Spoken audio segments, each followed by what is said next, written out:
So hi guys, superstar Mahesh Babu ఈ పండక్కి గుంటూరు కారం అనే సినిమాతో ప్రేక్షకుల ముందుకు వచ్చారు. మాటల మాంత్రికుడు త్రివిక్రమ్తో కలిసి జనవరి 12న సంక్రాంతి కానుకగా థియేటర్లో వచ్చారు. ఈ చిత్రం 4 రోజుల కలెక్షన్లు తెలుసుకోబోయే ముందు ఒక చిన్న రిక్వెస్ట్, మన ఛానల్లోని వీడియోస్ చూసి నచ్చితే సబ్స్క్రైబ్ చేసి లైక్ కొట్టి షేర్ చేయండి.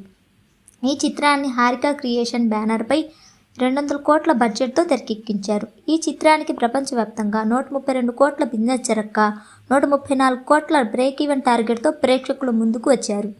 పండగ రోజు సెలవు కావడంతో 4 రోజుల చిత్రానికి కలెక్షన్లు పర్వాలేదు అనిపించుకునేలా వచ్చింది.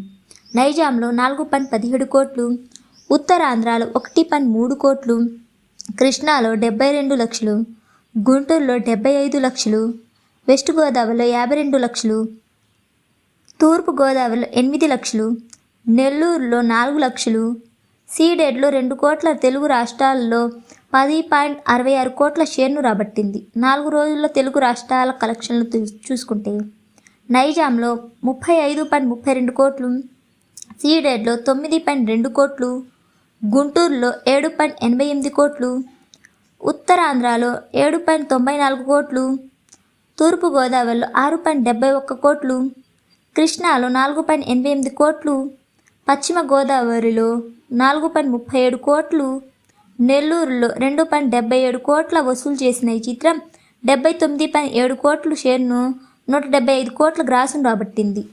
ఇక ప్రపంచవ్యాప్తంగా ఈ చిత్రం 83 కోట్ల షేర్ను రాబట్టగా 134 కోట్ల బ్రేక్ ఈవెన్ టార్గెట్కు ఇక 50 కోట్లకు పైన షేర్ను వసూలు చేస్తే మూవీ క్లీన్ హిట్గా అవుతుంది. So guys, that's the video.